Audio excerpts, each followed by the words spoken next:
สบายดีเนาะพบกับ2 แล้วเนาะสายลมเวียดนาม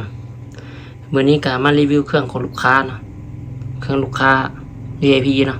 เพิ่นเอามาตลอดพุ่นนี่ลูกค้าทางสวรรณเขตเด้อพุ่นนี้เด้อเดี๋ยวไปรีวิวเนาะของเพิ่นมีหยังแหน่1เลยนี่แม่นสุดโลด K2 เด้อเฮาใส่เพิ่นเลือกมาเนาะเป็นสุดโลด K2 งานไซงอนนะตัวนี้นะ2มันวาล์วเซตพันเนาะเพิ่นเลือกดินเป็นวาล์วเซตพันปรับในตัวนี้เฮาปรับให้เพิ่นเรียบร้อยเนาะเติมลมเติมหยังปรับตั้งในเรียบร้อยแล้วเนาะละเอียดเนาะแล้วก็เทสให้เพิ่นตัวนี้3มันถังเด้อตัวนี้ถังอะลู 0.42 ตัวนี้ถังอะลูเนาะงามหลายตัวนี้ส่วนเราเป็นเราของค่ายที่ฮ่องกงเนาะตัวนี้เนาะยาว50 เซน12 เกี่ยวตัวนี้ส่วนเก็บเสียงของเกมติ๊กเด้อตัวนี้เขาเลือกใส่เกมติ๊กเนาะงามตัวนี้แล้วก็เงียบอีกส่วนกล้องมันกล้อง Discovery เนาะ3.2/12 AOC ตัวนี้มีไฟในเลนนะตัวนี้นะปรับอยู่นี่เนาะไฟในเลนงามแต่ลูกค้าเลือกลิน K2 นะราคาก็จับจองได้ตัวนี้ราคาอยู่ที่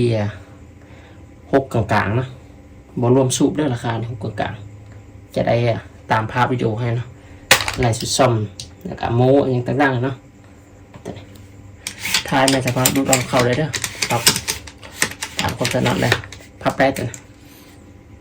จะมีโลโซปรับแข็งอ่อนนะโลโซคอนนะคอนทุบวาล์วตัวนี้นี่นะงามเนาะครับจะเก็บเสียงกันเอาออกได้เนาะหันออกได้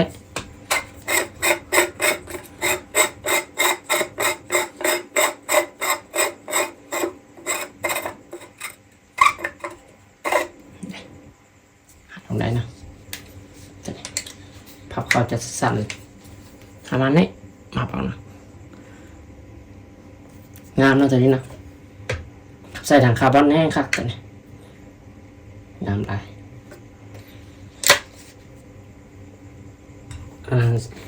ส่วนการซื้อขายกับทางเราเป็นโอนก่อนฝากเด้อผมมีเก็บไปทางกรณีเนาะเดินไปผมมั่นใจกับเบิ้งคลิปเข้าไปพอมอนซื้อก่อนก็ได้ติดตามไปก่อนก็ได้เนาะเซ็ตเครดิตก่อนเนาะส่วนนี้โจรหลายส่วนนี้ส่วนนี้แหละ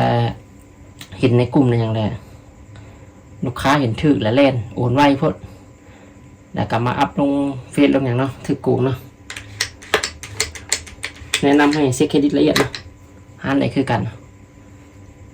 ขอขอบใจเด้อขอบใจลูกค้าทางสอนเขตนะส่วนใครสนใจก็สามารถทักแอปในเบอร์นี้เนาะเดี๋ยวจะขึ้นอยู่ในหน้าจอได้เบอร์เด้อขอขอบใจ